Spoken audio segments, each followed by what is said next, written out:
The 1960s was a period of immense transformation for the world. Rebuilding after the Second World War was in full swing, and both social and political lines were being redrawn.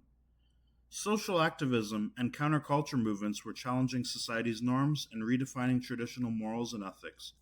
In addition, rock music was taking the world by storm, and fashions were becoming increasingly expressive. In the West, hemlines were rising, but so were international tensions. With World War II becoming a memory rather than a way of life, the two strongest political players both had their own ideas on what the world should look like. The Cold War was at its peak in the 60s, with the USA championing democracy while the Soviet Union promoted communism. At this time, these two rivals had never been more suspicious of each other. Washington had never fully trusted Moscow after it had secretly aligned with Hitler on how to divide Poland between the USSR and Nazi Germany just days before the 1939 invasion of Poland and the start of World War II. Although the USSR would later turn on the Axis powers after Germany invaded its territory, the seeds of distrust had been sown. This distrust was intensified by the fact that Russia had not relinquished much of the territory it had retaken from Germany. Previously independent, the Baltic states of Estonia, Latvia, and Lithuania were now Soviet. Much of Eastern Europe was either fully controlled by the USSR or led by Soviet-influenced puppet governments, with the USSR's sphere of influence now extending up to the very doorstep of America's and that of its allies. With the USA and USSR now nose to nose, foreign espionage was the order of business as both sides attempted to gain strength while weakening their opponent.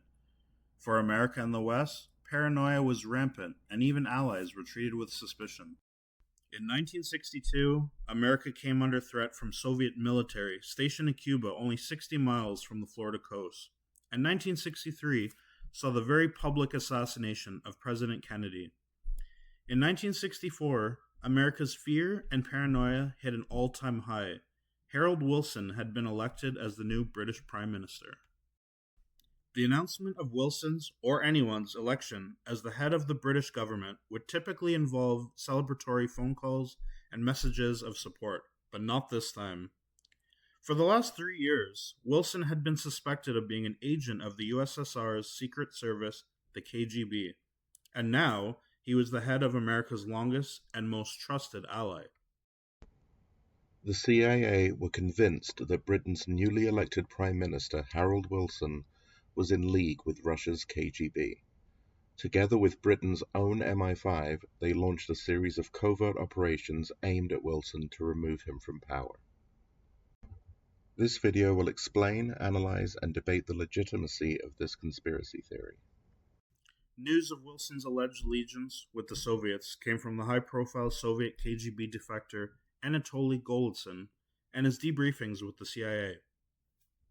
Whether through facts or fear, the United States had spent recent years scrutinizing every single aspect of Wilson's life, both personally and politically. Golitsyn claimed that Wilson had first been approached and influenced by the KGB during Wilson's prior trips to the USSR and Eastern Bloc countries in his position as Britain's trade minister. He also spent time in these countries in his private role as an advisor to a timber company. While the evidence was circumstantial and flimsy at best, Golitsyn's solid reputation, combined with current American political concerns, was the perfect recipe for a conspiracy. The real conspiracy started when the defector Blah had been sent to England to assist with providing Soviet intelligence to Britain's MI5. Unknown to the Americans, MI5 was also very interested in Prime Minister Harold Wilson, and for the very same reasons. Upon realizing that American and British intelligence bureaus both had the same suspicions about Wilson, they began working together to determine exactly where the allegiance of the Prime Minister lay. MI5 already had some files on Wilson since he became a government minister in the 1940s, as it was standard procedure to collect information on new members of Parliament. Combined with America's technical resources, the two intelligence agencies began a series of serious and invasive investigations into Wilson's past and present. One of the most notable investigations involved Wilson's trade missions to the Soviet Union in the late 1940s, specifically the sale of 20 jet engines to Moscow. Although the trade had been approved and ratified by the previous administration, this information set off alarms for the CIA had MI5, especially when it came to light that the Soviets had reverse engineered the engines, resulting in the incredibly powerful MiG jets that continued to threaten American interests from Soviet military bases in Cuba.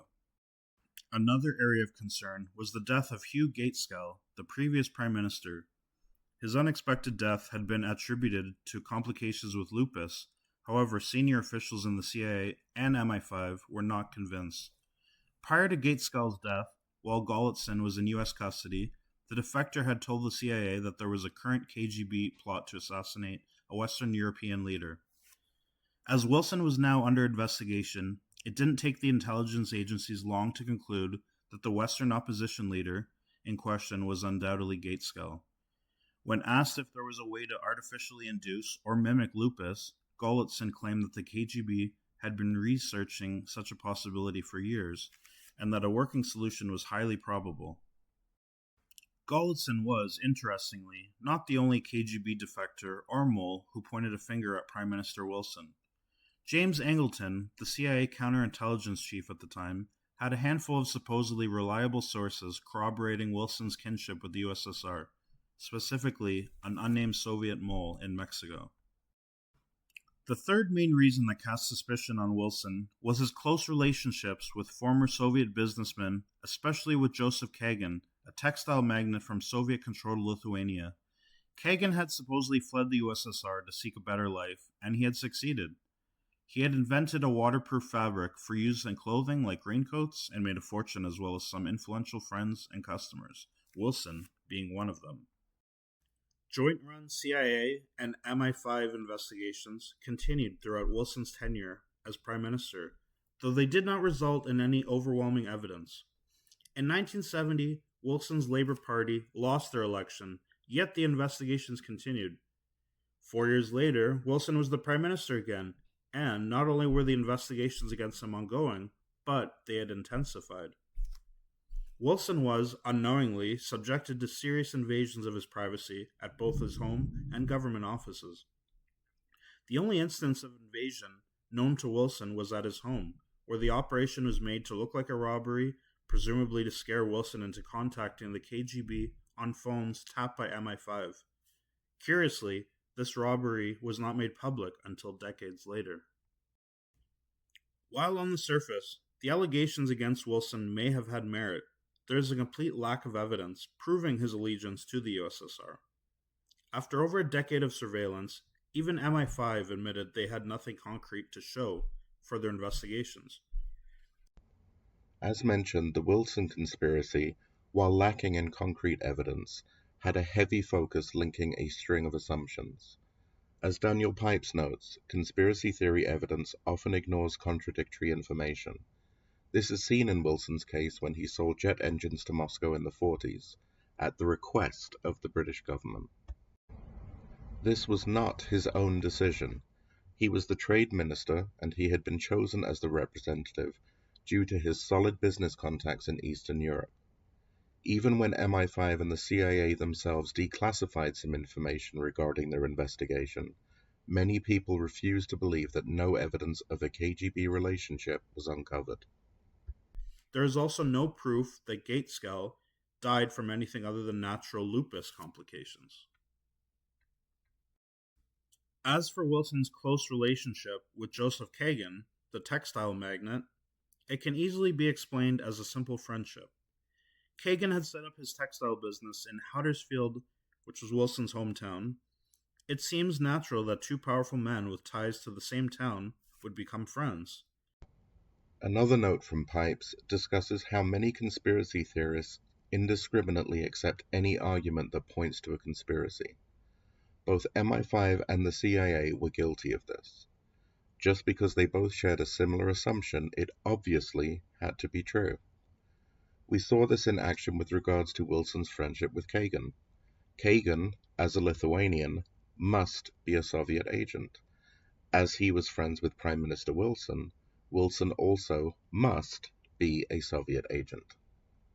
That being said, the KGB did disclose in later years that they initially considered approaching Kagan to see if he would be a Soviet agent.